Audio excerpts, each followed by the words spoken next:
Bonjour et bienvenue dans Avez-vous choisi, le podcast du vendredi qui vous invite à tout choisir dans votre vie. Je suis Oriane Savouré-Lucas, céréale choisisseuse de ma vie.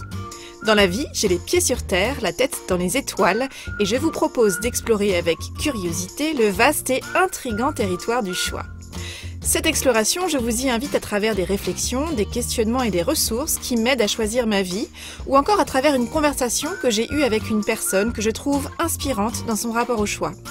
Je suis coach et j'accompagne les personnes ambitieuses, engagées et performantes, mais essoufflées par un quotidien survolté, à se créer une vie sur mesure, moins agitée en surface et encore plus épanouissante et impactante en profondeur.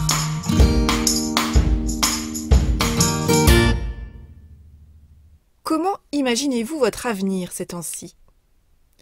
Quand il s'agit de nous projeter dans notre avenir, nous pouvons adopter 3 approches différentes. Nous pouvons fantasmer notre avenir dans une version tout aussi parfaite qu'irréaliste. Nous pouvons imaginer le scénario catastrophe, réunissant de manière tout aussi irréaliste toutes ces choses qui pourraient mal tourner. Et puis nous pouvons espérer. C'est-à-dire nous projeter dans un avenir qui serait une combinaison des 2 versions précédentes. C'est-à-dire imaginer un avenir totalement excitant et avoir conscience des inévitables obstacles et challenges dont sera pavé le chemin de réalisation de notre avenir. Espérer, c'est croire que notre avenir sera meilleur que notre situation présente.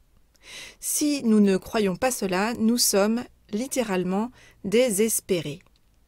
Lorsque nous sommes désespérés, noir c'est noir, il n'y a plus d'espoir. Et dans ce cas, nous n'avons plus de capacité à nous projeter.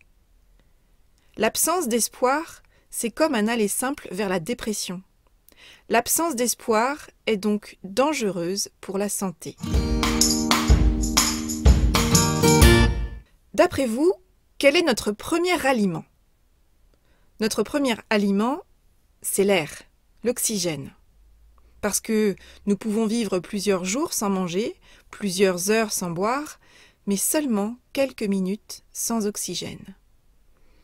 Notre premier aliment est l'oxygène. C'est vrai, au sens propre, comme au sens figuré. Au cours de notre vie, en plus de l'air que nous respirons, c'est l'espoir qui est notre oxygène. Vous connaissez probablement cette expression « l'espoir fait vivre ». Alors je remarque qu'elle est souvent prononcée de manière ironique à quelqu'un qui semble se bercer d'illusions. Cette expression, de manière ironique, sous-entendrait « crois ça si ça te fait plaisir, ça va pas te faire de mal, mais ce que tu imagines n'est pas prêt de se réaliser ». Le sens que je choisis d'entendre dans ce proverbe, dans cette expression, c'est que l'espoir est un prérequis à la vie, à la mise en mouvement qu'est la vie. L'espoir donne de l'élan. C'est le prérequis à la poursuite d'un but. L'espoir constitue notre oxygène. Sans espoir, pas de projection. Toute tentative semble vaine. Nous nous décourageons, nous baissons les bras, nous abandonnons au moindre accroc. Et si l'espoir est un aliment si essentiel et nourrissant de notre vie, et qu'il vient à manquer parfois, eh bien, la bonne nouvelle, c'est que l'espoir se cultive. Nous pouvons choisir de cultiver, d'entretenir, voire de renforcer notre capacité à espérer. Nous avons toujours suffisamment de pouvoir et suffisamment de temps pour envisager les choses sous un autre angle. Nous avons donc tout intérêt à apprendre et à renforcer cette compétence, et ce, pour notre plus grand bien. Shane Lopez, un chercheur américain renommé pour ses travaux sur l'espoir justement, a extrait de ses recherches 3 ingrédients pour cultiver l'espoir. Les voici. Le premier ingrédient, c'est de visualiser ce à quoi ressemblera cet avenir meilleur que nous souhaitons. En premier lieu, nous devons savoir que notre avenir peut être meilleur que notre réalité présente et nous avons besoin de connaître notre but. Clarifier quel est notre but, c'est mettre ou remettre du sens dans notre vie. Et le sens, c'est à la fois la direction que nous prenons et la signification que nous donnons. En pointant notre vie dans une direction claire, nous lui donnons de l'épaisseur.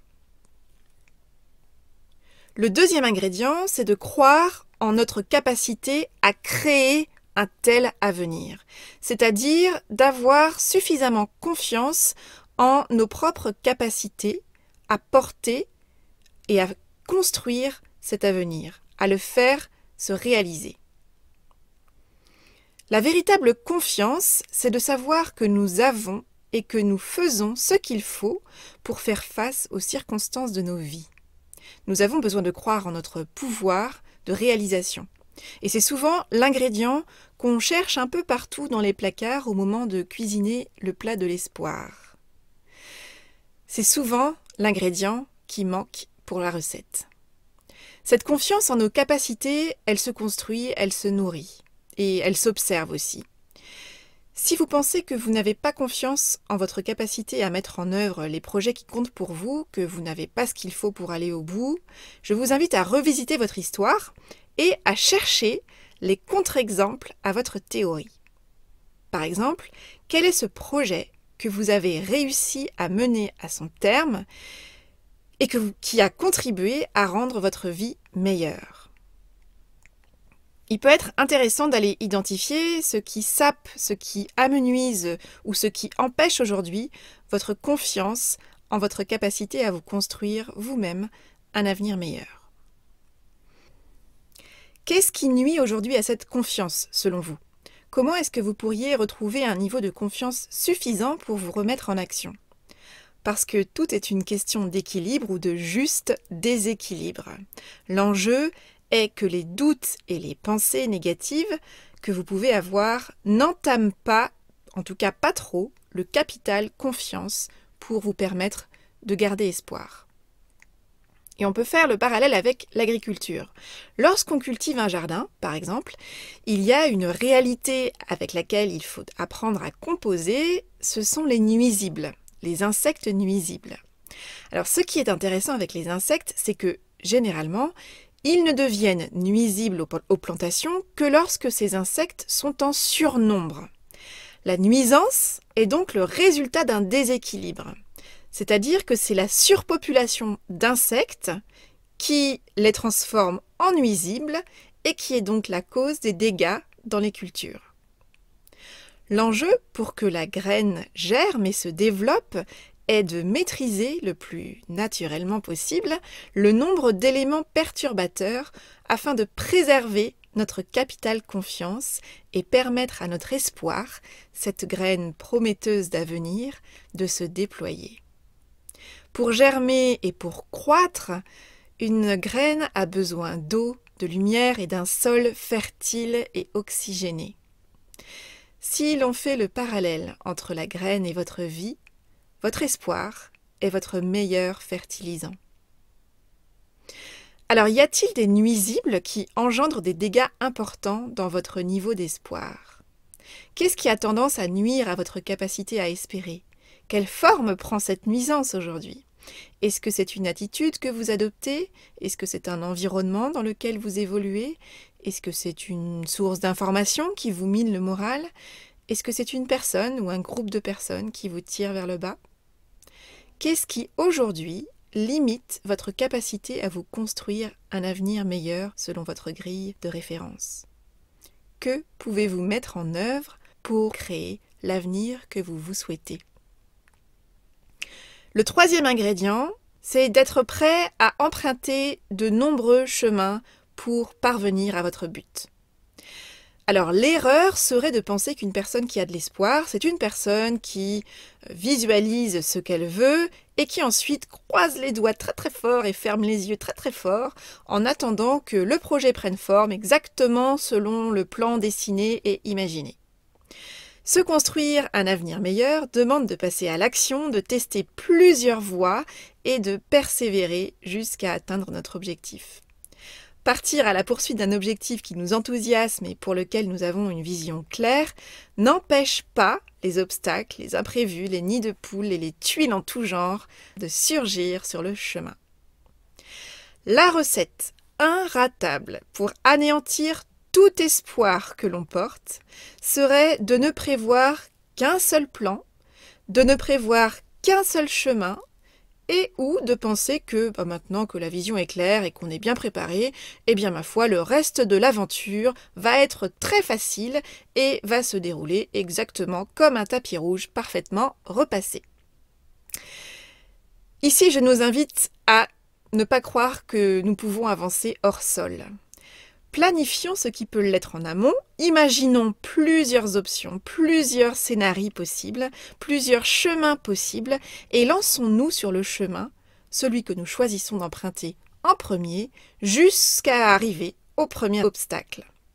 Soyons prêts à multiplier les tentatives, à emprunter des déviations, des chemins, des voies en travaux, et parfois même, pourquoi pas, à faire demi-tour pour retrouver un autre chemin plus praticable jusqu'à notre destination.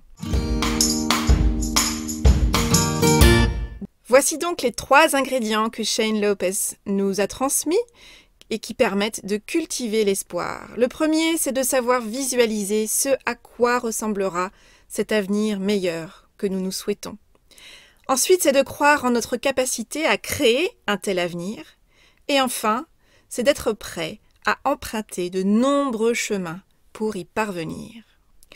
Alors pour résumer, je dirais qu'espérer, c'est avoir la tête dans les étoiles, le cœur confiant et les pieds sur terre.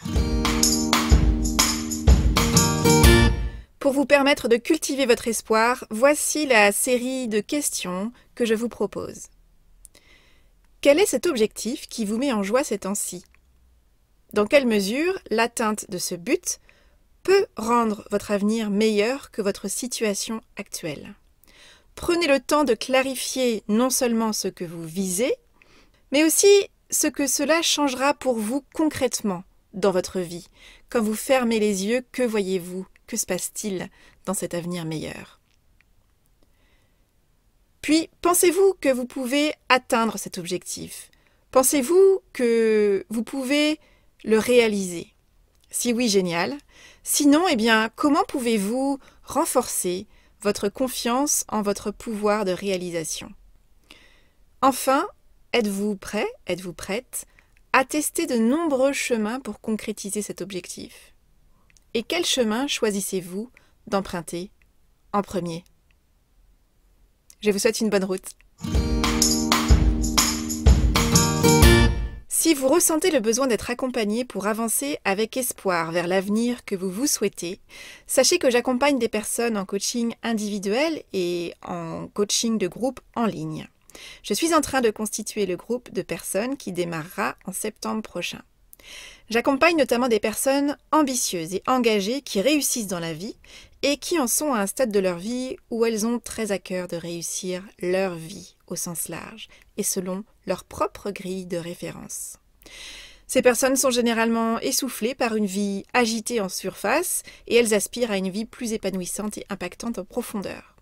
Je les accompagne donc à remettre du bon sens dans leur vie pour remettre en profondeur leur vie dans le sens qui leur convient. Si vous pensez que l'aventure du coaching est faite pour vous, je vous invite à me contacter via le formulaire de mon site web afin que nous puissions convenir d'une conversation de 30 minutes offerte afin d'identifier si nous pourrions travailler ensemble. Voilà, c'est tout pour aujourd'hui. Vous retrouverez cet épisode sur le site oriansavoureluca.com. Si vous aimez ce que je vous propose et que vous voulez faire partie de cette aventure audio, abonnez-vous à la newsletter d'Avez-vous choisi afin d'être alerté dès la publication d'un nouvel épisode. Si vous souhaitez soutenir ce projet de façon bienveillante et efficace, eh bien n'hésitez pas à faire connaître Avez-vous choisi à celles et ceux qui vous sont chers et que l'idée de tout choisir dans leur vie pourrait réjouir. Vous pouvez partager votre enthousiasme par écrit en déposant un avis sur le site, sur la page Facebook ou la chaîne YouTube Avez-vous choisi, ou encore une constellation sur votre application de podcast préférée. Je vous souhaite une bonne semaine et je vous donne rendez-vous vendredi prochain pour un nouvel épisode. Et d'ici là, et si vous choisissiez tout ?